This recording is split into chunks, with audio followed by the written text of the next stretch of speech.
السلام عليكم ورحمة الله وبركاته. إن الحمد لله نحمده ونستعينه ونستغفره ونعوذ بالله من شرور أنفسنا وسيئات أعمالنا. من يهده الله فلا مضل له ومن يضلله فلا هادي له، وأشهد أن لا إله إلا الله وحده لا شريك له، وأشهد أن محمدا عبده ورسوله. أما بعد، رب اشرح لي صدري ويسر لي أمري واحلل عقدة من لساني يفقهوا قولي. رب زدني علما، رب زدني علما. اللهم إني أسألك علما نافعا ورزقا طيبا وعملا متقبلا. সম্মানিত, আজকের আল আকিদাতুল ওয়াসিতিয়ার 15তম ক্লাসে উপস্থিত সুপ্রিয় ভাই সকল ও সম্মানিতা বোন, প্রশংসা মাত্র সে মহান আল্লাহ তাবারক ওয়া তাআলার জন্য, যিনি আমাদের সকলকে সুস্থ অবস্থায় ক্লাসে উপস্থিত হওয়ার তৌফিক দিয়েছেন। তারপরে আমাদের সকলের প্রাণ প্রিয় নবী করিম মুহাম্মদ মুস্তাফা সাল্লাল্লাহু আলাইহি ওয়াসাল্লাম, ওনার উপর অসংখ্য শান্তির ধারা বর্ষিত হোক। আল্লাহুম্মা সাল্লি আলাইহি, আল্লাহুম্মা বারিক আলাইহি। আমরা গত ক্লাসে আল্লাহর কিছু সিফাত নিয়ে, মানে সিফাতে সালবিয়া ও সিফাতে মুসবাতা সম্পর্কে জেনেছিলাম। শেষে যে আয়াত নিয়ে আলোচনা চলছিল সেটি হচ্ছে আলিমুল গায়ব ওয়াশ শাহাদা, যে আল্লাহ তাআলা গায়বকে জানেন এবং যেটা উপস্থিত আছে সেটাকেও জানেন। আর মুশরিকরা আল্লাহ সম্পর্কে যা বলেন তা থেকে আল্লাহ তাআলা সুউচ্চ, তিনি পবিত্র তা থেকে। তো এই আয়াতে উপরে যে আরো আয়াত যেগুলো বলা হয়েছে, সেই আয়াতগুলোতে আল্লাহ তাআলা তিনি নাফি করেছেন যে তার কোনো সন্তান আছে, তার কোনো সন্তান নেই, যেই গুণে কাফেররা আল্লাহ তাআলাকে গুণান্বিত করেছেন। অনুরূপভাবে আল্লাহ তাআলার উলুহিয়তে কোনো পার্টনার, কোনো শরিক নেই, অংশীদার নেই, এটারও নাফি আল্লাহ তাআলা করেছেন। তো আর এই দুটো বিষয় আল্লাহ তাআলার মধ্যে নেই, মানে তিনার না সন্তান আছে, না তিনি কারো সন্তান, আর না তার উলুহিয়তে কেউ পার্টনার আছে। এটা আল্লাহ তাবারক ওয়া তাআলা পরিপূর্ণভাবে মুকাফিক্ষিহীন হওয়ার কারণে। আল্লাহ তাআলার কেন সন্তান নেই? এই জন্য যে তিনি সম্পূর্ণরূপে মুকাফিক্ষিহীন, তিনার কারো প্রয়োজন নেই, আর তিনি রুবুবিয়তে পরিপূর্ণ, অনুরূপভাবে উলুহিয়তে তিনি পরিপূর্ণ। ফলে তিনার এই দুটি বিষয়ের প্রয়োজনই নেই, মানে আল্লাহ তাআলার প্রয়োজন বলতে কিছুই নেই। তো যদি এটার উপরে মানুষ ঈমান রাখে যে আল্লাহ তাআলার কোনো সন্তান নেই, তিনি কারো সন্তানও নন, এবং তার উলুহিয়তে কেউ পার্টনার নেই, তাহলে এতে কি হবে? মানুষ ইখলাস অবলম্বন করবে, একনিষ্ঠভাবে আল্লাহর জন্যই আমল করবে, একনিষ্ঠভাবে আল্লাহর জন্যই আমল করবে, ইখলাস আসবে। কারণ সে এই কথার উপরে বিশ্বাসী হবে যে আল্লাহ তাআলা তিনি এক, অদ্বিতীয়। তো আমল বলতে তার জন্যই করতে হবে, একনিষ্ঠভাবে তার জন্যই করতে হবে। তারপরে 11তম আয়াতে আল্লাহ তাআলা বলেন যে ফালা তাযরিবু লিল্লাহিল আমসাল ইন্নাল্লাহা ইয়ালামু ওয়া আনতুম লা তা'লামুন। সূরা নাহলের 74 নম্বর আয়াতে আল্লাহ তাআলা বলেন যে তোমরা আল্লাহর সমকক্ষ বানায়ো না, মানে আল্লাহর জন্য উপমা দিও না, উদাহরণ। কারণ আল্লাহ তাআলা তিনি জানেন আর তোমরা জানো না, তোমরা জানো না। এখানে আল্লাহ তাআলা এই কথা বলছেন যে তোমরা এরকম বলো না যে আল্লাহ অমুকের মতো, আল্লাহ অমুকে, আল্লাহর উপমা কারোর সাথে দেওয়া, অথবা আল্লাহর ইবাদতে কাউকে শরীক করা, কাউকে শরীক করো না। এখানে এই আয়াতে যে এই অংশটা রয়েছে, ইন্নাল্লাহা ইয়ালামু ওয়া আনতুম লা তা'লামুন, যে আল্লাহ তাআলা জানেন যে তার কোনো মিসল নেই, তার কোনো উপমা নেই, তার কোনো উদাহরণ নেই। আল্লাহ তাআলা এটা তোমাদের সকলকে মানে খবর দিয়েছেন যে তার কোনো মিসল উপমা নেই। আল্লাহ তাআলা এটা জানেন যে তার উপমা নেই, আর তারপরে পরে আল্লাহ তাআলা খবর দিয়েছেন যে তার উপমা নেই। যেমন আল্লাহ তাআলা অন্য আয়াতে বলেন লাইসা কামিসলিহি শাই, যে আল্লাহ তাআলার মতো কোনো জিনিস নেই। ওয়ালাম ইয়াকুল লাহু কুফুয়ান আহাদ, আল্লাহ তাআলার সমতুল্য কেউ নেই, সূরা ইখলাসে। তারপর আল্লাহ তাআলা অন্য আয়াতে সূরা মারইয়ামে কি বলেন, হাল তাআলামু লাহু সামিয়্যা, আপনি কি জানেন যে তার কোনো সমকক্ষ আছে? এই ধরনের যতগুলো আয়াত আছে, তো আল্লাহ তাআলা জানেন এবং তোমরা জানো না। এই জন্য বলা হয় যে এই আয়াত থেকেও এটা দলিল দেওয়া যায় যে ইন্নাল্লাহা ইয়ালামু ওয়া আনতুম লা তা'লামুন, সুস্পষ্ট দলিল এটা মানা যেতে পারে যে আল্লাহ তাআলার উপমা নেই। কারণ উপমা কার দেওয়া যায়, যে জানে। তো আল্লাহ তাআলা কি বলছেন, যে আল্লাহ তাআলা বলেন যে আমি জানি, এবং মানে আল্লাহ তাআলা বলেন মাখলুকের সম্পর্কে যে তোমরা জানো না, আমি জানি। ইন্নাল্লাহা ইয়ালামু, আল্লাহ তাআলা জানেন এবং তোমরা জানো না। তাহলে আল্লাহ তাআলা আমাদের কাছ থেকে ইলমকে নাফি করেছেন, যে তোমাদের জ্ঞান নেই। আর আল্লাহ তাআলা নিজের জন্য ইলমকে সাব্যস্ত করেছেন যে আমি জানি। তাহলে এখানে সাদৃশ্যতা কিভাবে আসে, উপমাটা কিভাবে দেওয়া যায়? একজন আলিমের উপমা জাহেলের সাথে তো দেওয়া যায় না। কারণ আল্লাহ তাআলা কি বলেন, যে আল্লাহ তাআলা জানেন তোমরা জানো না। তোমরা বলতে কি মাখলুক, তোমরা জানো না। তো বিষয়টা হচ্ছে যে একজন আলিমের উপমা জাহেলের সাথে কি করে দেওয়া যায়? তো এই আয়াতে একটা সুস্পষ্ট দলিল যে আল্লাহ তাআলার কোনো উপমা নেই, আল্লাহ তাআলার কোনো উদাহরণ নেই। হ্যাঁ, এটা স্পষ্ট দলিল আল্লাহ তাআলা। কারণ আল্লাহ তাআলা স্পষ্ট ভাবে বলেছেন যে ইন্নাল্লাহা ইয়ালামু ওয়া আনতুম লা তা'লামুন। আর এখান থেকে এটাও স্পষ্ট হচ্ছে যে আমাদের ইলম অসম্পূর্ণ, কারণ আল্লাহ তাআলা বলছেন যে তোমরা জানো না। আর বাস্তবে মানুষ আগামী কালকে কি হবে সেটা জানে না, যে ব্যাপারে আল্লাহ তাআলা সূরা লোকমানের 34 নম্বর আয়াতে বলেন যে ওয়ামা তাদরি নাফসুম মাযা তাকসিবু গাদা, যে কোনো নফস, কোনো আত্মা জানে না যে আগামী কাল সে কি কামাই করবে।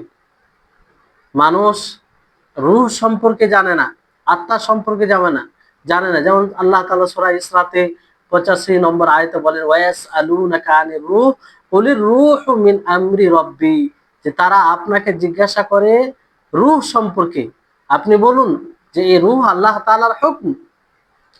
তো রূহ আত্মা সম্পর্কে জানে না। তো যাই হোক, বিষয়টি হচ্ছে আল্লাহ তাবারক ওয়া তাআলা মানুষকে অতি অল্প জ্ঞান দিয়েছে।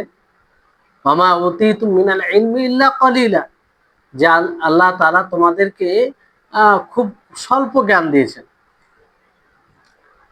তো এখানে আল্লাহ তাআলা এক আয়াতে বলছেন ফালা তাযরিবু লিল্লাহিল আমসাল ইন্নাল্লাহা ইয়ালামু ওয়া আনতুম লা তা'লামুন, যে তোমরা আল্লাহর জন্য উপমা দিও না, কারণ আল্লাহ তাআলা তিনি জানেন এবং তোমরা জানো না। আর আরেকটি আয়াত আছে ফালা তাজআলু লিল্লাহি আনদাদা ওয়া আনতুম তা'লামুন, যে তোমরা আল্লাহ তাআলার সমকক্ষ বানায় না। হ্যাঁ, কারণ তোমরা জানছো। তো এই দুটি আয়াতকে কিভাবে একত্রিত করা যায়, সামঞ্জস্যতা দেওয়া যায়? এর উত্তর হবে এটাই যে আসলে আহ ওইসব ব্যক্তিদেরকে খেতাব সম্বোধন করা হয়েছে যারা উলুহিয়তে আল্লাহর সাথে কাউকে পার্টনার বানাতো, কিংবা শরিক শরিক বানাতো। তাদেরকে মুখাতব করে কি সম্বোধন করে আল্লাহ তাআলা কি বলেন, ফালা তাজআলু লিল্লাহি আনদাদা, যে তোমরা আল্লাহ তাআলার সমকক্ষ কাউকে বানাও না। আল্লাহ তাআলার সমকক্ষ ইবাদতে, হ্যাঁ, উলুহিয়াতে কাউকে বানাও না। ওয়া আনতুম তা'লামুন, তোমরা জানছো। তো যেমন আল্লাহ তাআলার রুবুবিয়্যতে তার কোনো নিদ নেই, তার কোনো শরীক নেই, সমতুল্য নেই, সমকক্ষ নেই। আল্লাহ তাআলা সূরা বাকারার মধ্যে কি বলেন? তার পূর্বের আয়াতের পূর্বে অংশে কি বলেন? ইয়া আইয়ুহান নাসু উবুদু রাব্বাকুমুল্লাযী খালাকাকুম ওয়াল্লাযীনা মিন ক্বাবলিকুম লাআল্লাকুম তাত্তাকুন আল্লাযী জাআলা লাকুমুল আরদা ফিরাশান ওয়াস সামাআ বিনাআ ওয়া আনজালা মিনাস সামাই মাআন ফাআখরাজা বিহি মিনাত থামারাতি রিজকান লাকুম ফালা তাজআলু লিল্লাহি আনদাদা ওয়া আনতুম তা'লামুন। তাই আয়াতে আল্লাহ তাআলা স্পষ্টভাবে বলেছেন যে হে মানুষ, তোমরা সেই রবের ইবাদত করে যিনি তোমাদেরকে সৃষ্টি করেছেন, তোমাদের পূর্বে তোমাদেরকে সৃষ্টি করেছেন, তোমাদেরকে এবং তোমাদের পূর্বের মানুষদেরকে সৃষ্টি করেছেন। লাআল্লাকুম তাত্তাকুন, যাতে তোমরা মুত্তাকি হয়ে যাও।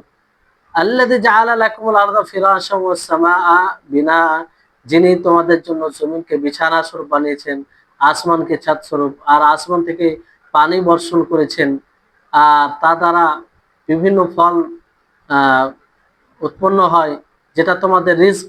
ফালা তাজআলু লিল্লাহি আনদাদা ওয়া আনতুম তা'লামুন, ফলে তোমরা আল্লাহ তাআলার সমকক্ষ বানায় না, তোমরা জানছো। তো এখানে মুশরিকিনদেরকে সম্বোধন করে বলা হয়েছে। আর ফালা তাদরিবু লিল্লাহিল আমসাল, এখানে যেমন ওইসব এই কথাটা কিভাবে বলা হয়? যেমন কেউ যদি বলে যে আল্লাহ তাবারক ওয়া তাআলার হাত অমুকের মতো, অমুকের হাতের মতো, আল্লাহ তাআলার চেহারা অমুকের চেহারার মতো, আল্লাহ তাআলার সত্তা অমুকের সত্তার মতো, এই ধরনের কথা যদি কেউ বলে, তো তাদেরকে সম্বোধন করে কিংবা তাদেরকে লক্ষ্য করে, এই ধরনের লোককে লক্ষ্য করে বলা হচ্ছে যে তোমরা এইভাবে আল্লাহ তাআলার উপমা দিও না, যে আল্লাহ তাআলার হাত অমুকের হাতের মতো, আল্লাহ তাআলার চেহারা অমুকের চেহারা মতো। কারণ আল্লাহ তাআলা জানেন এবং তোমরা জানো না। আল্লাহ তাআলা জানেন, আর আল্লাহ তাআলা তোমাদেরকে বলেছেন যে তার মাসিল নেই, তার উপমা নেই। আল্লাহ তাআলা অন্য আয়াতে কি লাইসা কামিথলি শাই, যে আল্লাহ তাআলার মতো কেউ নেই, আল্লাহ তাআলার উপমা নেই। আর আল্লাহ তাআলা আয়াতে কি বলেন? যে তোমরা আল্লাহ তাআলার উপমা দিও না, উদাহরণ দিও না, কারণ তিনি জানেন এবং তোমরা জানো না, ফলে তার উপমা দেওয়া যাবে না। আল্লাহ তাআলাই তো মানে এটা স্পষ্ট করেছেন যে তার কোনো উপমা নেই, তার কোনো উদাহরণ নেই, তার কোনো মাসিল নেই। আর এটা আল্লাহ যিনি জানেন, আমাদের মানে আমরা তো জানি না, কিন্তু আল্লাহ তাআলা জানেন, আর তিনি খবর দিয়েছেন যে তার উপমা নেই, ফলে তোমরা এটা বলিও না। তো এই হচ্ছে বিষয়। তাহলে এই আয়াতও এটা মানে এই আয়াত দ্বারাও এটা স্পষ্ট হয় যে আল্লাহ তাআলার সিফাত গুণ এটা পরিপূর্ণতাকে শামিল করে। আল্লাহ তাআলার মাসিল, আল্লাহ তাআলার উপমা নেই কেন? এই কারণে যে তিনি পরিপূর্ণ, তার তার কোনো মাসিল হতেই পারে না, তিনি পরিপূর্ণ, সব বিষয়ে পরিপূর্ণ। আর আল্লাহ তাআলা ব্যতীত অন্য কেউ পরিপূর্ণ নয়, ত্রুটি আছেই। মাখলুক বলতে ত্রুটি থাকবে, এতে ত্রুটি থাকবে না। না, এটা খালিল হার্রাসের সরাসরি সারা নয়, অন্য সারা বিভিন্ন এতে থেকে ইবনে উসাইমিন রাহিমাহুল্লাহ আরো কিছু রয়েছে। তো যেহেতু খালিল হার্রাস ওই বই থেকেও স্পষ্ট মানে কিছু করে দেওয়া হবে ইনশাআল্লাহ। আর সব কথাই চলে আসছে, মানে এটা বুঝে থাকলেও অসুবিধা নেই, সেটা আপনারা পড়ে বুঝতে পারবেন। যারা হয়তো আরবি বুঝছেন তারা পড়লে বুঝতে পারবেন। তো আল্লাহ তাবারক ওয়া তাআলা পরিপূর্ণ, পরিপূরক, এই কারণেই তার উপমা থাকতে পারে না, তার উপমা কোনো সময় থাকতে পারে না। এই আয়াতের যদি এর উপরে মানুষ ঈমান নিয়ে আসে যে আল্লাহ তাআলার উপমা নেই, তার কোনো সমকক্ষ নেই, তাহলে এতে প্র্যাকটিক্যাল ভাবে কি প্রভাব পড়তে পারে? যে সে আল্লাহ তাআলাকে পরিপূর্ণ মনে করবে এবং তার তাজিম করবে, যেমন ভাবে তার তাজিম সম্মান করা উচিত তেমন ভাবে তার সম্মান করবে। কারণ সে জানবে যে আল্লাহ তাআলার কোনো উপমা নেই, তো তার উপরেই আশা করতে হবে, তাকেই ভয় করতে হবে, আর তারই তাজিম করতে হবে। কারণ সে জানবে যে আল্লাহ তাআলার কোনো তার মতো কেউ নেই। যেমন ধরেন, দুনিয়াতে দুনিয়াতে কেউ যদি প্রভাবশালী মানুষ থাকে, সে আহ, সে প্রভাবশালী মানুষ থাকলেও তার মতো অনেকেই থাকে। ফলে তার ওপরে তার প্রতি যতটা আশা হওয়া দরকার এবং তাকে ভয় করা উচিত ততটা থাকে না। কিন্তু যখন কারো ব্যাপারে মনে হবে যে এর মতো কেউ নেই, তো নিরুপায় হয়ে তাকেই তার প্রতি আশা করবে এবং তাকে ভয় করবে। তো আল্লাহ তাআলার ব্যাপারে যদি কেউ এইভাবে ঈমান নিয়ে আসে, কিংবা আল্লাহ তাআলার সিফাতকে জানে যে তার কোনো উপমা নেই, যেটা সালবি সিফাত আল্লাহ তাআলার, যে তার কোনো উপমা নেই, তো তারও তার উপরে আশা করবে এবং তাকেই ভয় করবে। কারণ তিনি মহান সত্তা, তিনি এক অদ্বিতীয়, তিনি সব বিষয় পরিপূর্ণ, তার সমতুল্য কেউ নেই, তার উপমা কেউ নেই।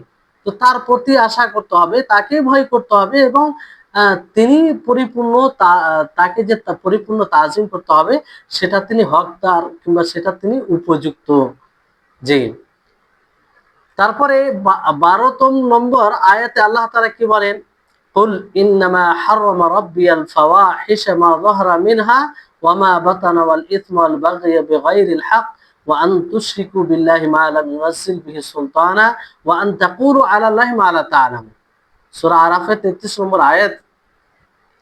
আল্লাহ তাআলা বলেন যে আপনি বলুন, ইন্নামা হাররামা রাব্বিয়াল ফাওয়াহিশ, যে আমার রব ফাহিশা, অশ্লীলতাকে হারাম করেছেন, সেটা যেটা প্রকাশ্যে হোক অথবা গোপনে হোক, আর গুনাহকে হারাম করেছেন। অনুরূপভাবে অতিরঞ্জন, হক ছাড়া অতিরঞ্জনকে হারাম করেছেন, বাড়াবাড়ি, আর আল্লাহর সাথে শরীক করাকে হারাম করেছেন, যার উপরে কোনো দলিল নাই। অনুরূপভাবে আল্লাহ তাআলার উপরে না জেনে কথা বলা, এটাকেও হারাম করেছেন।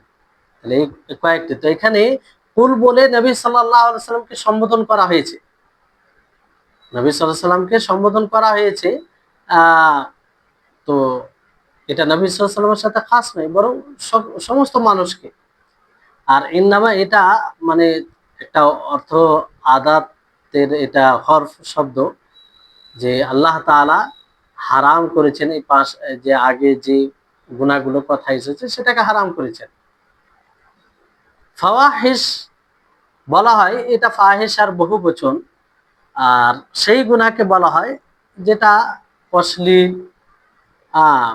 যেমন জিনা, লিওয়াত, মানে ব্যভিচার। ব্যভিচারের সম্পর্কে আল্লাহ তাআলা কি বলেন? ওয়ালা তাকরাবু জিনা ইন্নাহু কানা ফাহিশা, যে তোমরা জেনার নিকটবর্তী যেও না, কারণ সেটা অশ্লীলতা। আর লিওয়াত, লিওয়াত যেটা কওমে লূতের, মানে লূত আলাইহিস সালামের কওমের মধ্যে যে এটা বদ অভ্যাস ছিল, সমকামিতা, সে সম্পর্কে আল্লাহ তাআলা কি বলেন? লূত আলাইহিস সালাম তার কওমকে কি বলেন? তাতুনাল ফাহিশা, যে তোমরা অশ্লীলতা করছো, মানে ওই সমকামিতা। আর ব্যভিচার মধ্যে এটাও আসে যে কোনো মানুষ যদি এমন মহিলাকে বিবাহ করে যে মহিলা তার জন্য হালাল নয়, তার রক্তের সম্পর্কের কারণে, রক্তের বলতে যেগুলো যাদের সাথে বিবাহ হারাম সে তাদের মধ্যে হওয়ার কারণে, কিংবা দুধ দুধ দুধ পান করেছে সেই দিকে লক্ষ্য করে কোনো সম্পর্ক হওয়ার কারণে, এক কথায় যাদের সাথে বিবাহ হারাম, তাদেরকে যদি কেউ বিবাহ করে তাহলে সেটাও ব্যভিচারের মধ্যে পড়বে। কারণ আল্লাহ তাআলা বলেন, ওয়ালা তানকিহু মা নাকাহা আবাউকুম মিনান নিসা ইল্লা মা ক্বাদ সালাফ ইন্নাহু কানা ফাহিশা ওয়া মাকতাও ওয়া সাআ সাবিলা, যে তোমরা তাদেরকে বিবাহ করো না যাদেরকে তোমাদের বাপ দাদা বিবাহ করেছে। কারণ তাদেরকে বিবাহ করা এটা অশ্লীলতা এবং এটা ঘৃণিত, আর নিকৃষ্টতা। তো এটা আরো ব্যভিচারের চেয়ে বেশি আরো ঘৃণিত, কারণ এর জন্য তিনটি বিষয় আল্লাহ তাআলা বলেছেন। এক তো বলেছেন ফাহিশা, মাকত বলেছেন, আর সাবিলা বলেছেন। জেনার ক্ষেত্রে আল্লাহ তাআলা দুটোই ওয়াসফ বলেছেন, মানে ইন্নাহু কানা ফাহিশাতাও ওয়া সাআ সাবিলা। কিন্তু আত্মীয় যাদের সাথে বিবাহ বৈধ নয় তাদেরকে বিবাহ করা, এটা এটার ক্ষেত্রে আল্লাহ তাআলা তিনটি বিষয় বলেছেন। একটা ফাহিশা, অশ্লীলতা ও মাকত, মানে আহ, এটা একটা মানে খারাপ গুণ, ওয়াসা সাবিলা নিকৃষ্টতার। জি। তারপরে মা যাহারা মিনহা ওয়া মা বাতান, মানে প্রকাশ্য অথবা গোপনে, প্রকাশ্য হোক অথবা গোপনে হোক। আর এখানে প্রকাশ্য ও গোপনে বলতে যে কর্তা যে গুনাহ করবে তার কর্মর দিক দিয়ে, আমলের দিক দিয়ে নয়। যদি কোনো মানে কর্তা যে আমল করবে সে প্রকাশ্য আমলকে ছুপিয়ে করতে পারে, তো সেটা ছুপিতর মধ্যে গণ্য হবে। আর গোপনীয় আমলকে সে প্রকাশ্যভাবে করতে পারে, তো এটা যে করবে তার দিকে লক্ষ্য করে এটা বলা হয়েছে যে সে গোপনে করুক অথবা প্রকাশ্যে করুক। তারপরে ইসম, গুনহা, এটাকে হারাম করা হয়েছে। আর বাড়াবাড়ি, অতিরঞ্জন, হক ছাড়া, এটাকেও হারাম করা হয়েছে। ইসম কাকে বলা হয়? ইসম বলতে এখানে উদ্দেশ্য হচ্ছে যেটা গুনহার কারণ হবে, যেটা অবাধ্যতার কারণ হবে, সেটাই ইসম। বাগী বলা হয় মানুষের উপরে মানে শত্রুতা, মানুষের উপরে মানুষের ক্ষতি বা জুলুম করা। যেমন আল্লাহ তাআলা বলেন, ইন্নামাস সাবিলু আলাল্লাযিনা ইয়াজলিমুনা আন-নাস ওয়া ইয়াবগুনা ফিল আরদি বিগাইরিল হক, যে তাদের বিরুদ্ধে ব্যবস্থা নেওয়া হবে যারা মানুষের উপরে জুলুম করে আর জমিনে হক ছাড়াই তারা বিশৃঙ্খলা সৃষ্টি করে, ফাসাদ সৃষ্টি করে। তো আল বাগী বিগাইরি হক এখানে ইশারা যে যেটাই বাগী হবে সেটা হক ছাড়া হবে, মানে আসল যেটা হক সে হকে হবে না, মানে হক ছাড়া হবে।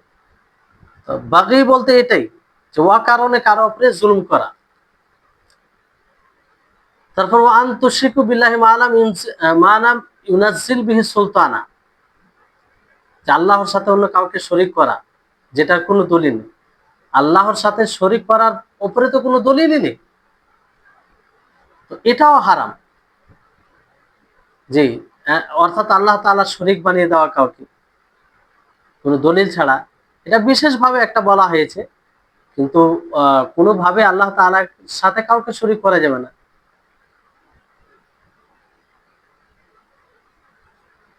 তারপর শেষে যেটা বলা হয়েছে গুনার কথা, ওয়ান তাকুলু আলাল্লাহি মা লা তা'লামুন, যে তোমরা আল্লাহর ব্যাপারে না জেনে কথা বলবে। না জেনে কথা বলা এটাও হারাম। আর এটা এতটাই মানে বড় অপরাধ যে আল্লাহ তাবারক ওয়া তাআলা দেখেন শিরকের পরে এটা বর্ণনা করেছেন।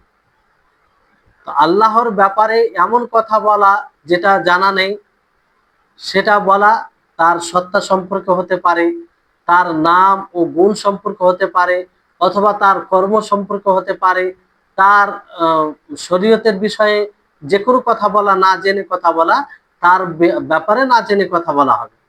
তাহলে এখানে 5টি বিষয়কে হারাম করা হয়েছে। 5টি বিষয় কি? হ্যাঁ, কুল ইন্নামা হারামা রাব্বি, কি বলা হয়েছে? কুল ইন্নামা হারামা রাব্বিয়াল ফাওয়াহিশ একটা, তারপরে ওয়াল ইসম দ্বিতীয়, ওয়াল বাগী বিগাইরিল হক, ফাওয়াহিশ মানে অশ্লীলতা, সেটা প্রকাশ্যে হোক অথবা গোপনে হোক। আর গুনহা, তারপরে হক ছাড়াই কারো উপরে জুলুম করা। আর চতুর্থ হচ্ছে যে আল্লাহর সাথে কাউকে শরীক করা। পঞ্চম হচ্ছে আল্লাহর ব্যাপারে না জেনে কথা বলা। এই 5টি জিনিসকে হারাম করা হয়েছে। জি। আর এখানে সিফাতে সালবিয়া কোথায় রয়েছে? সিফাতে সালবিয়া এই আয়াতের অংশতে রয়েছে, ওয়ান তুশরিকু বিল্লাহি মা লাম ইউনাজ্জিল বিহি সুলতানা ওয়া আন তাকুলু আলাল্লাহি মা লা তা'লাম। এখানে 2টি সিফাতে সালবিয়া বলা হয়েছে, নেতিবাচক সিফাত। সেটা কি?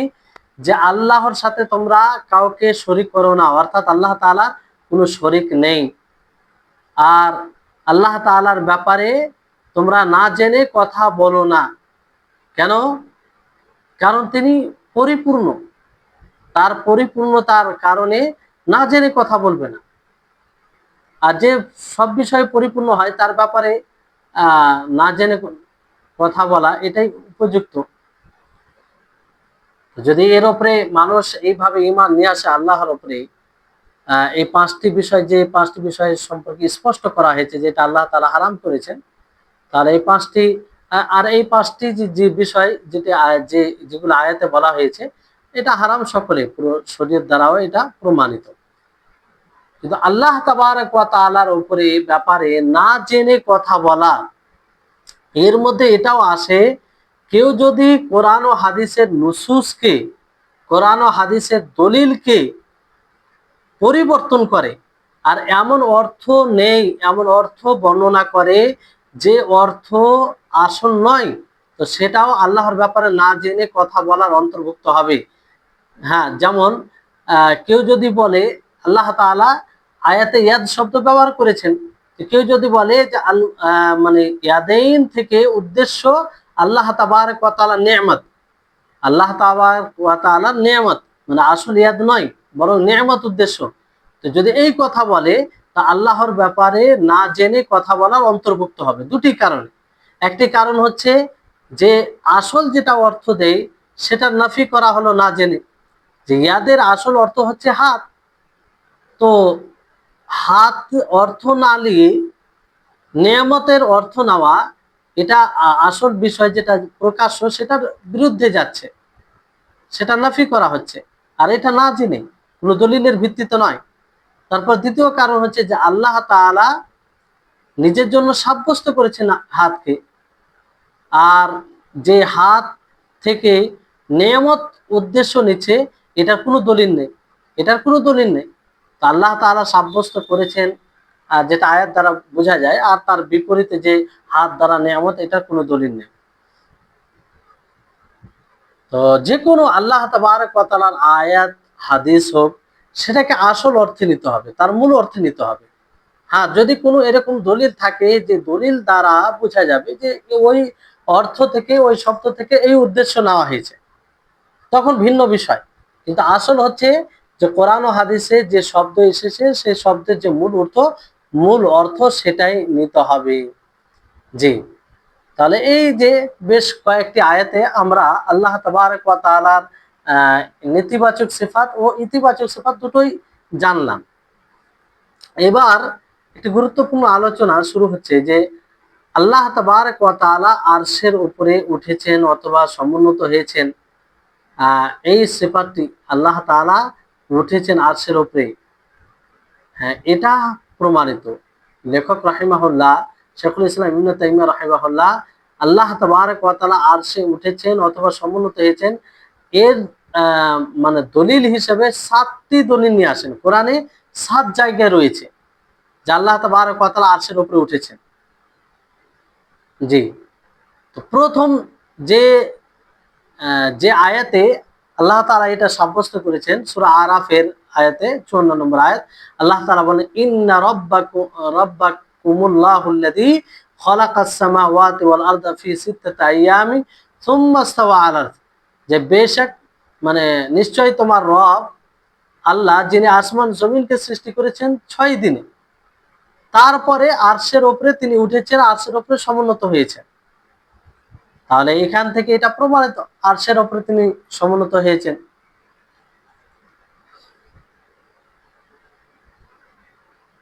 ফি সিত্তাতি আইয়াম 6 দিনে জমিন আসমানকে সৃষ্টি করেছেন। আর এই 6 দিন বলতে আমরা যেসব দিনকে জানি, যেসব দিন থেকে আমরা পরিচিত সেই দিনই উদ্দেশ্য, অন্য তারা নয়, অন্য দিন নয়, খাস দিন নয় যে ওটা লম্বা দিন ছিল এরকম বিষয় নয়। স্বাভাবিক আমরা যে দিনগুলো অতিবাহিত করছি সেই দিনগুলোই উদ্দেশ্য, কারণ আল্লাহ তাআলা এখানে নাকেরা শব্দ ব্যবহার করেছেন। জি, তো যখন নাকেরা শব্দ ব্যবহার করা হয় তখন আমভাবে যেটা থাকে সেটাই উদ্দেশ্য না হয়। আর এই 6 দিনের প্রথম দিন কি? রবিবার। রবিবার থেকে শুরু করেন আল্লাহ তাআলা, আর শেষ দিন কি? জুমার দিন। শেষ দিন জুমার দিন, শেষে জুমার দিনে শেষ হয়। আর এই 6 দিনের মধ্যে 4 দিন হচ্ছে জমিনকে তৈরি করতে সময়, আল্লাহ তাআলা 4 দিন জমিনকে তৈরি করেছেন, আর 2 দিন 2 দিন আসমানকে, যেমন আল্লাহ তাআলা অন্য সূরায় এটা স্পষ্ট করেছেন। তো যাই হোক, এখানে ইস্তাওয়া শব্দ এসেছে। ইস্তাওয়া, ইস্তাওয়া শব্দ, এটার অর্থ কি? এটার অর্থ হচ্ছে যে আলা, মানে সমুন্নত হওয়া। আর আরশ, আরশ বলা হয় সেই ছাদকে, কিংবা যেটা মানে আহ, মানে আরশ একটা ছাদ আকারে বলতে পারে, কিংবা পারি, মানে অভিধানী মানে শাব্দিক অর্থ এটা বলা হয় যে সেই তাখতাকে, সেই মানে ইয়েকে বলা হয় সিংহাসনকে, এবং সেই তক্তাকে বলা হয় যে যেটার সাথে বাদশাহ মানে বিশেষভাবে সেটাকে ব্যবহার করে। আর আরশ বলতে এটাই, কিন্তু সেই আরশটা কেমন, এই ব্যাপারে নবী সাল্লাল্লাহু আলাইহি সাল্লাম থেকে কিছু প্রমাণিত নেই, আর আয়াতও কিছু প্রমাণিত নেই। তবে আরশ আল্লাহ তাবারক ওয়া তাআলার বড় মখলুক, বড় মখলুকের মধ্যে আরশও একটি বড় মখলুক।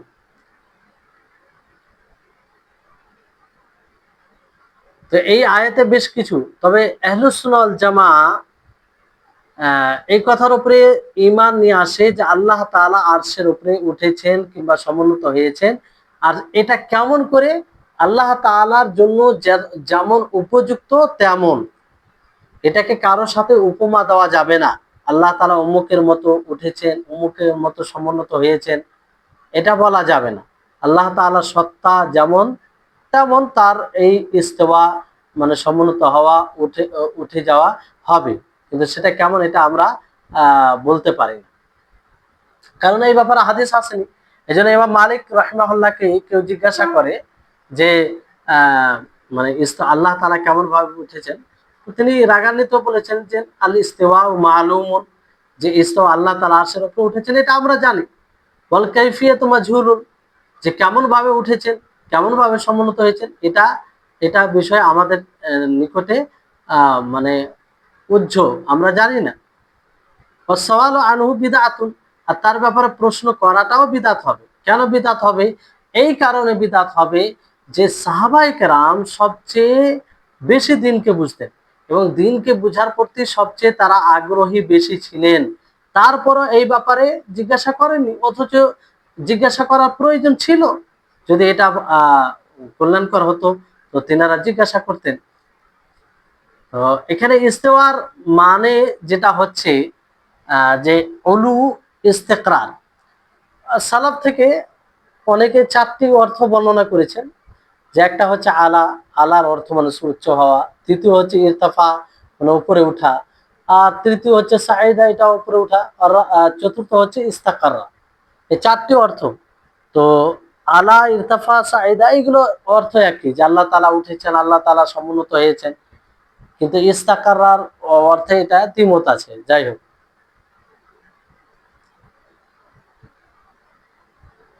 এবার এখানে অনেকেই ইস্তাওয়া সুম্মাস্তাওয়া আলাল আরশ, এখানে ইস্তাওয়াকে অনেকে ইস্তাওলা আলাইহি অর্থ নিয়েছে, যেটা সঠিক নয়। মানে আহলে তাতিল যারা মুআত্তিলা, তারা এখানে ইস্তেওয়া থেকে উদ্দেশ্য কি? ইস্তেলা, ইস্তেলা বলতে প্রভাবিত হওয়া, মানে আল্লাহ তাআলা প্রভাবিত হয়েছেন আরশের উপরে, এরকম তারা অর্থ নেই ইস্তাওলা আলাইহি এর অর্থে। আর তারা এটা অর্থ বলেছেন মানে মানে বিকৃত অর্থ এটা বলেছেন। তাদের দুটি কারণে, একটা দুটি দলিলের কারণে, এটা হচ্ছে দলিলে মুজিব, আর একটা হচ্ছে দলিলে সালিম। মানে দলিল মানে একজন শায়ের, কবি, যেখানে সে ইস্তাওয়া শব্দ ব্যবহার করে, আর সেই জায়গা থেকে বোঝা যায় যে ইস্তাওয়া মানে এখানে ইস্তাওয়া মানে প্রভাবিত হওয়া, এটা থেকে তারা দলিল স্থাপন করেছেন। যাই হোক, সেটা বিস্তারিত দিকে যাচ্ছে না। আর একটা সালবি দলিল তারা দিয়েছে যে আল্লাহ তাআলা, আল্লাহ তাআলা তিনি আরশের উপরে মানে উঠেছেন, এই অর্থে যদি বলা যায় যে আল্লাহ তাআলা আরশের উপরে উঠেছেন, মানে উলু ইস্তেকরার এই অর্থে।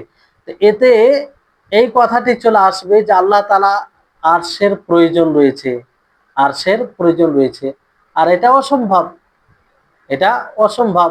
ফলে তারা কি করলো, যে এই ইস্তাওয়া অর্থ আলা এটা অস্বীকার করে দিল, এটা হবে না।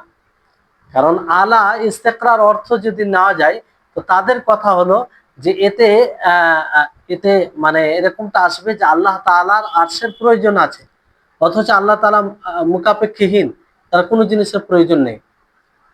আর এটাও তারা বলে যে এতে যদি বলা যায় যে আল্লাহ তাআলা আরশের উপরে উঠেছেন, কিংবা আল্লাহ তাআলা আরশের উপরে আরশের সমুন্নত হয়েছেন, তো এতে এই কথা আসবে যে আল্লাহ তাআলার জিসম রয়েছে, আল্লাহ তাআলার জিসম মানে শরীর রয়েছে।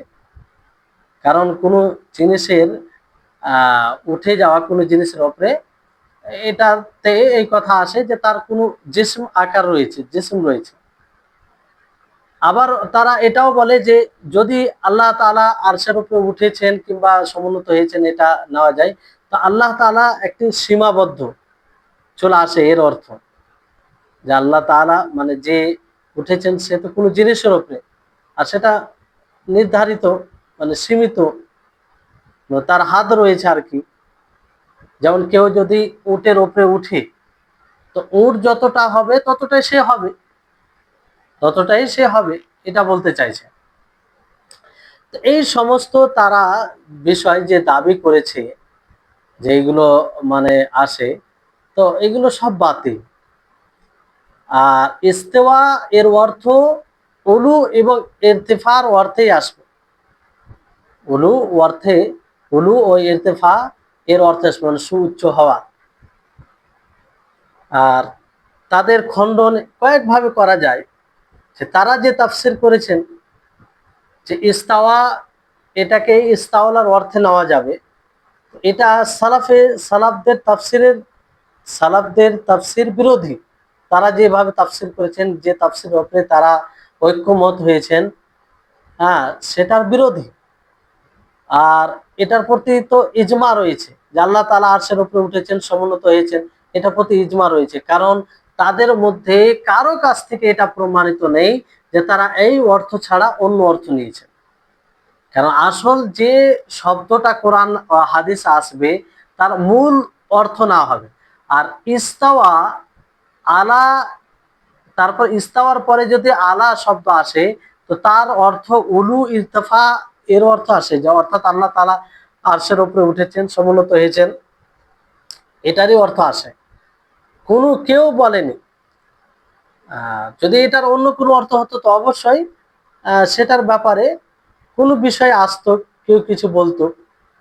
দ্বিতীয় বিষয় হচ্ছে যে এটা যে বাহ্যিক শব্দ, তার বিরোধী যদি ইস্তাওয়াকে ইস্তাওলা এর অর্থে নেওয়া হয়, আলা ও ইরতাফা অর্থে না নিয়ে ইস্তাওলা আলাই, ইস্তাওলা এর অর্থ হচ্ছে প্রভাবিত হওয়া, এটা যদি অর্থ নেওয়া হয়, তাহলে এটা শব্দের যে বাহ্যিক দিকটা আছে তার বিরোধী হবে।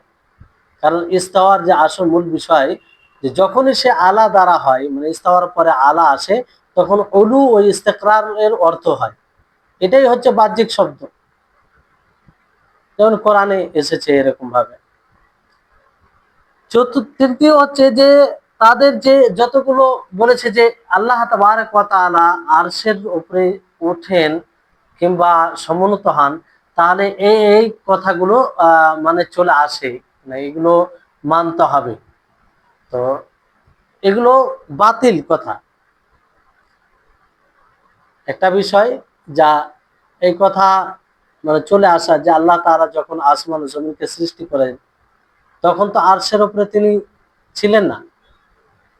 মুস্তাওলি মানে কি ছিলেন না, যে আরশের উপরে প্রভাবিত ছিলেন না। তাদের যে অর্থ সেই হিসাবে, তাদের অর্থ সেই হিসাবে যে যদি তারা ইস্তাওলার অর্থে নেই, তার মানে কি, যে এই কথা আসবে যে আল্লাহ তাআলা যখন আসমান ও জমিনকে সৃষ্টি করেন, তখন তিনি আরশের ওপরে প্রভাবিত ছিলেন না। তো আল্লাহ তাআলা কি বলেন, খালাকাস সামাওয়াতি ওয়াল আরদা ফি সিত্তাতি আইয়ামিন সুম্মা ইস্তাওয়া আলা আরশ। সুম্মা এখানে তারতিবের ফায়দা দেয়।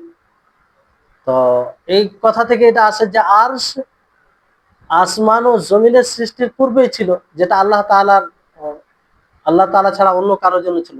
তো এই কথা আসে, এটা কোনোদিন হতে পারে? এটা কোনোদিন হতে পারে না। এই জন্য তাদের যে এই দাবি, কিংবা তারা বলে যে আল্লাহ তাআলা আরশের উপরে উঠেছেন কিংবা সমুন্নত হয়েছেন, এই অর্থ যদি নেওয়া যায়, তাহলে আহ আসবে, মানে কিংবা তাদের যে দাবি যে ইস্তাওয়া, এখানে ইস্তাওয়ালা প্রভাবিত হওয়ার অর্থে, তাহলে এই অর্থটা যদি নেওয়া যায়, তাহলে তো এরকমটা আসবে যে আল্লাহ তাআলা যখন আসমান ও জমিনকে সৃষ্টি করেন, তখন তিনি আরশের উপরে প্রভাবিত ছিলেন না, যেটা কোনোদিন হতে পারে না। আর ইস্তাওলা এই কালিমাটি যদি ইস্তাওলার অর্থ নেওয়া হয়, এটা অর্থ নেওয়া ঠিক হবে না। এই কারণে যে ইস্তাওলা এটা মানে তার উপরে কেউ মানে প্রভাবিত হয়ে যায় কিংবা প্রাধান্যতা পেয়ে যায়, তারপরে সে প্রাধান্যতা পায়। আর আল্লাহ তাআলা এমন এক সত্তা যে তার উপরে কেউ প্রাধান্যতা পায় না, তিনি সবসময় গালিব। ইস্তাওলা প্রভাবিত হওয়া, কারো উপরে প্রভাবিত হওয়া, এটা কখন হয়? যে এক সময় সে প্রভাবিত ছিল না, এক সময় প্রভাবিত হওয়া মানে হওয়ার পূর্বে প্রভাবিত ছিল না। কিন্তু আল্লাহর ক্ষেত্রে তো এটা বলা যাবে না। আল্লাহ তাআলা সব সময় গালিব, তিনি সব সময় প্রভাবশালী। হ্যাঁ, মানে তিনি সব সময় গালিব। তো এই জন্য ইস্তাওলা এটা ব্যবহার করা যাবে না আল্লাহর অর্থে। তো ফলে তাদের যেগুলো কথা, এগুলো সব ভিত্তিহীন কথা। আহ,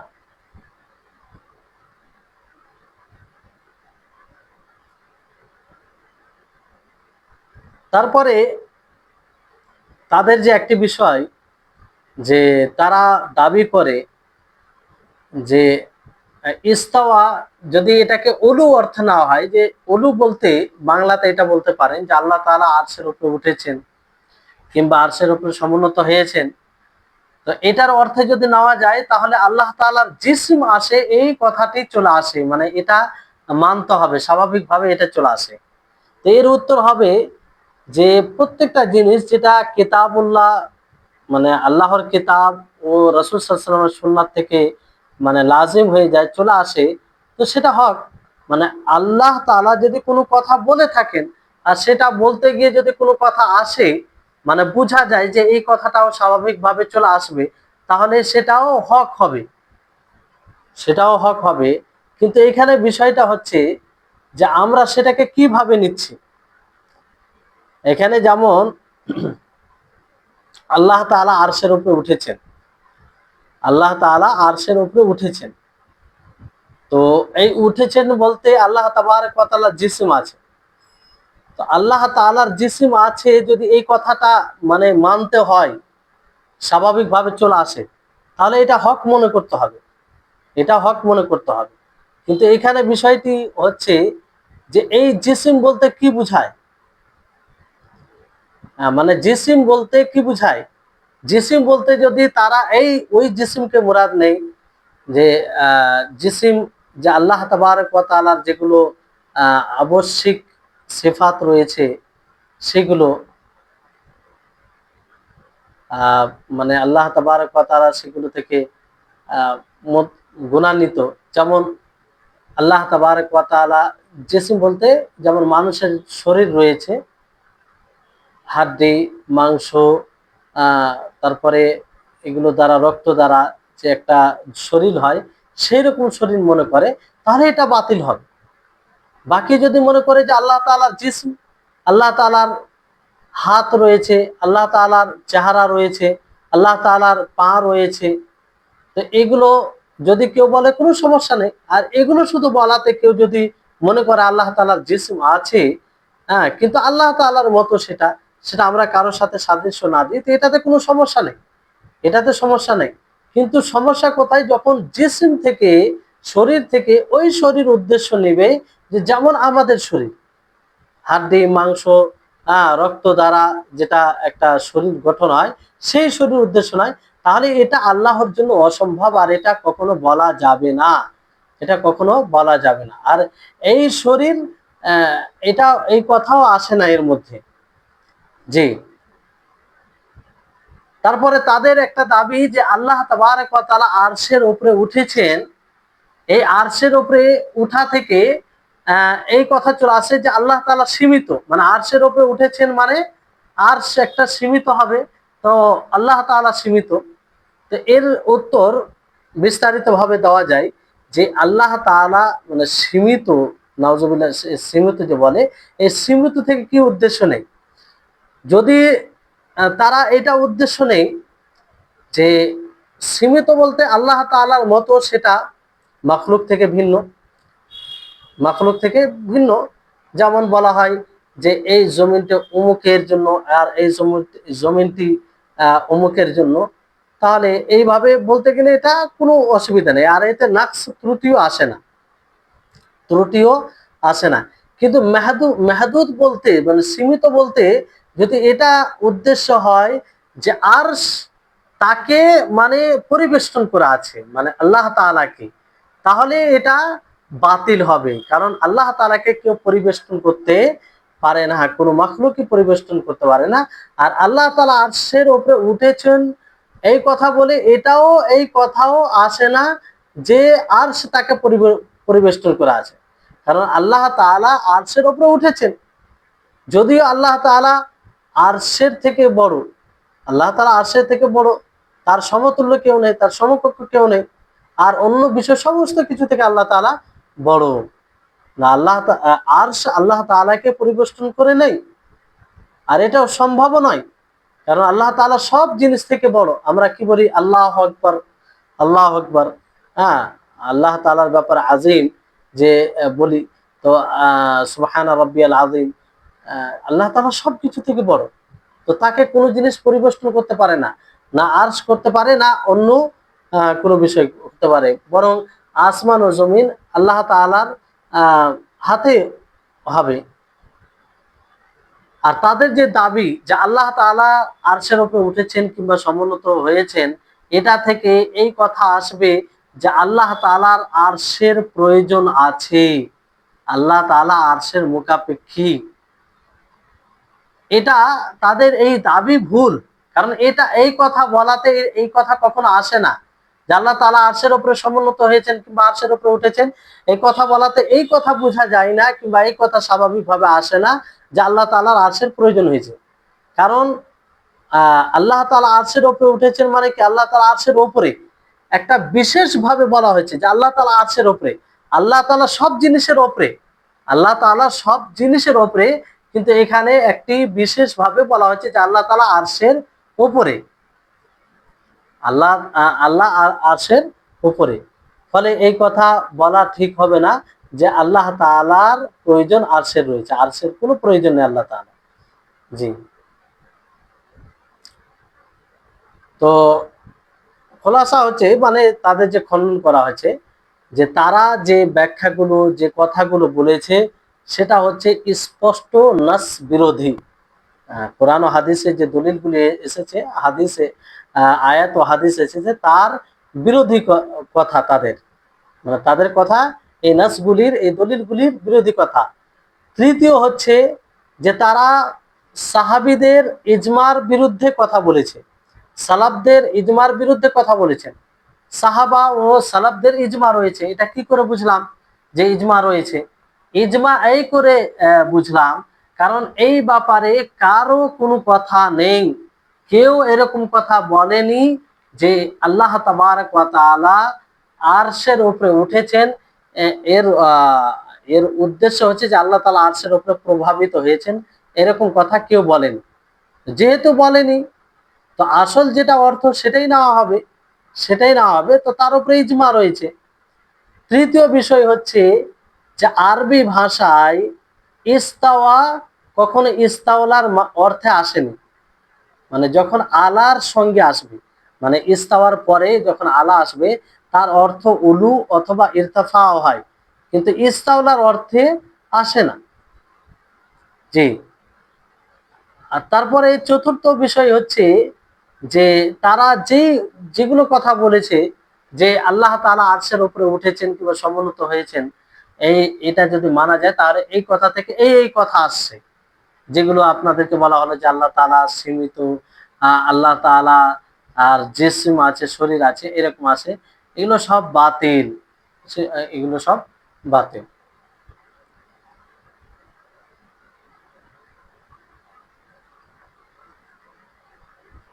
জি, তারপরে আহ দ্বিতীয় জায়গায় যেখানে আরশের কথা রয়েছে, সূরা ইউনূসে আল্লাহ তাবারক ওয়া তাআলা বলেন, ইন্না রাব্বাকুমুল্লাহুল্লাযী খালাকাস সামাওয়াতি ওয়াল আরদা ফি সিত্তাতি আইয়ামিন সুম্মা ইসতাওয়া আলাল আরশ, যে তোমার রব, বেশক তোমার নিশ্চয় তোমার রব আল্লাহ, যিনি আসমান ও জমিনকে সৃষ্টি করেছেন 6 দিনে, তারপরে তিনি আরশের উপরে উঠেছেন। এখানেও তাই, একই কথা। ইস্তাওয়া এখানে আলা ইরতাফার অর্থে আল্লাহ তাআলা আরশের উপরে উঠেছেন অথবা সমুন্নত হয়েছেন। তৃতীয় জায়গা যেখানে আল্লাহ তাআলা এই কথা বলেছেন, সূরা রাদের 2 নম্বর আয়াত, আল্লাহুল্লাযী রাফা'আস সামাওয়াতি বিগাইরি আমাদিন তারাউনাহা সুম্মা ইসতাওয়া আলাল আরশ, যে আল্লাহ তিনি আসমানকে উঠিয়েছেন মানে খুঁটি ছাড়া, যেটা তোমরা দেখছো, সুম্মা ইসতাওয়া আলাল আরশ, তারপরে তিনি আরশের উপরে আহ আরশের উপরে সমুন্নত হয়েছেন। এখানে আসমানকে উঠিয়েছেন খুঁটি ছাড়া, মানে যার কোনো খুঁটি নেই, অথবা খুঁটি আছে কিন্তু সেটা দেখে না কেউ। কিন্তু এই আয়াতের ব্যাখ্যায় মুফাসসিরিনের মধ্যে দ্বিমত রয়েছে। অনেকেই বলেছেন যে যেটা সঠিক আর কি, মানে হকের নিকটে, সেটা হচ্ছে যে আসমান রয়েছে কিন্তু তার খুঁটি নেই, মানে খুঁটি দেখতে পাওয়া যাবে এরকম খুঁটিও নেই, আর দেখতে পাওয়া যাবে এরকমও নেই। অনেকে বলেছেন যে আসমানে খুঁটি আছে কিন্তু সেটা আমাদের দৃষ্টিতে পড়ে না, মানে তারা এই আয়াতকে লক্ষ্য করেই বলে যে আয়াতে বলা হয়েছে রাফা'আস সামাওয়াতি বিগাইরি আমাদিন তারাউনাহা, এটাকে লক্ষ্য করে এই কথাগুলো বলা হয়েছে। কিন্তু উত্তম হচ্ছে এটাই, এর ব্যাখ্যা, যে আল্লাহ তাআলা আসমান সৃষ্টি করেছেন খুঁটি ছাড়াই, যা তোমরা দেখছো, খুঁটি ছাড়াই যেটা তোমরা দেখছো, আল্লাহ তাআলা এটা বলতে চেয়েছেন। চতুর্থ জায়গায় আল্লাহ তাআলা কি বলেছেন, আর রহমান আলাল আরশি ইস্তাওয়া, যে রহমান তিনি আরশের উপরে উঠেছেন কিংবা সমুন্নত হয়েছেন। ইস্তাওয়া এখানে ওই আলার অর্থে, রহমান যিনি পরম দয়ালু, রহমতে এই ব্যাপার তো পড়েছি আমরা সকলেই। তারপর পঞ্চম জায়গায় আল্লাহ তাআলা কি বলেন, সূরা ফুরকানে, সুম্মা ইস্তাওয়া আলাল আরশির রহমান, যে সে আরশের উপরে তারপর তিনি আরশের উপরে উঠেছেন, সমুন্নত হয়েছেন। এখানেও তাই এসেছে, আর রহমান সরাসরি আল্লাহর ব্যাপারে বলতে আর রহমান বলা হয়েছে। আর ষষ্ঠ জায়গায় যে আয়াতে বলা হয়েছে যে আল্লাহুল্লাযী খালাকাস সামাওয়াতি ওয়াল আরদা ওয়া মা বাইনাহুমা ফি সিত্তাতি আইয়ামিন সুম্মা ইসতাওয়া আলাল আরশ, যে আল্লাহ যিনি আসমান ও জমিনকে সৃষ্টি করেছেন এবং আসমান ও জমিনের মধ্যে যা কিছু আছে সেগুলোকে সৃষ্টি করেছেন ফি সিত্তাতি আইয়ামিন, 6 দিনে, তারপর তিনি আরশের উপরে উঠেছেন। তাহলে দেখুন এই 6 নম্বর আয়াত, এটা 6 নম্বর আয়াত, ওয়া মা বাইনাহুমা, আসমান ও জমিনের মধ্যে যা কিছু রয়েছে সব কিছু আল্লাহ তাআলা সৃষ্টি করেছেন। আসমান ও জমিনের মধ্যে ধরেন সূর্য, আহ চন্দ্র, যা কিছু আছে সবকিছু এর মধ্যে চলে আসে, নক্ষত্র, সব এগুলো যেগুলো আমরা জানি, আর অনেকগুলো বিষয় আমরা জানি না। 7 নম্বর আয়াতে আহ আল্লাহ তাআলা বলেন যে হুয়াল্লাযী খালাকাস সামাওয়াতি ওয়াল আরদা ফি সিত্তাতি আইয়ামিন সুম্মা ইসতাওয়া আলা আরশ, যে তিনি যিনি আসমান ও জমিনকে 6 দিনে সৃষ্টি করেছেন তারপর আরশের উপরে তিনি সমুন্নত হয়েছেন। তাহলে এই 7 আয়াতে, একটি আয়াত নয়, দুটি আয়াত নয়, 7টি আয়াতে আল্লাহ তাআলা ইস্তাওয়া মানে আলার সাথে নিয়ে এসেছেন। প্রত্যেক আয়াতে দেখেন আলার ইস্তাওয়ার পরে আলা এসেছে। আর আলা দিয়ে যখনই ইস্তাওয়া আসে তার অর্থ হয় উলু, মানে উঁচু হওয়া, আর ইরতাফা উঁচু হওয়া, মানে উঠেছেন আরশের উপরে উঠেছেন মানে ওই উঁচু হওয়া, এর এই অর্থটা চলে আসে।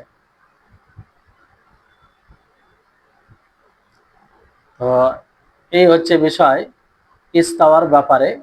যদিও এখানে বিষয়টা হচ্ছে যে অনেকে কোনো কোনো জায়গায় ইস্তাওয়া শব্দ ব্যবহার হয়েছে কিন্তু আলা এর সাথে ব্যবহার হয়নি, ফলে সেখানে অন্য অর্থ নেওয়া হয়েছে।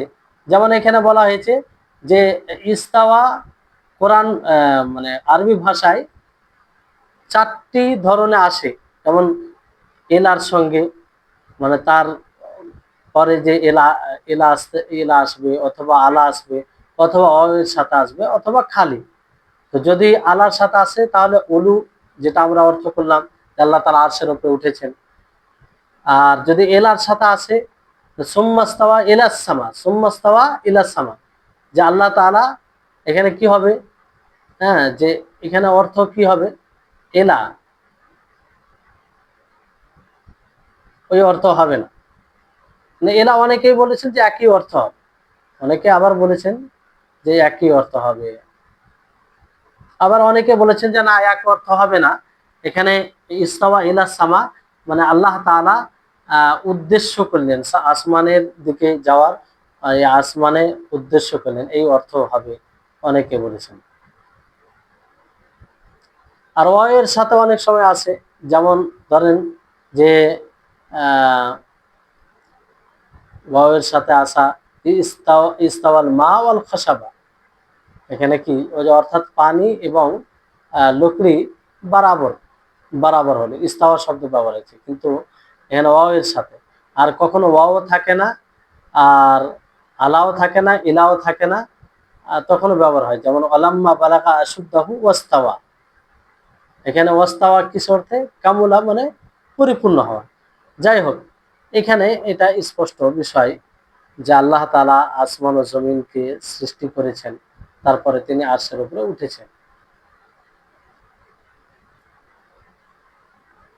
জি, তো এই হচ্ছে বিষয়। ইনশাআল্লাহ আরো আরশের উপরে আল্লাহ তাআলার সমুন্নত হওয়া, এই বিষয়ে আরো কিছু কথা আছে, আগামী ক্লাসে কথা হবে ইনশাআল্লাহ। আল্লাহ তাআলা যেন আমাদের সকলকে সঠিকভাবে বোঝার তৌফিক দান করেন। ওয়া আখিরু দাওয়ানা আলহামদুলিল্লাহি রাব্বিল আলামিন। আসসালামু আলাইকুম ওয়া রাহমাতুল্লাহি ওয়া বারাকাতুহু।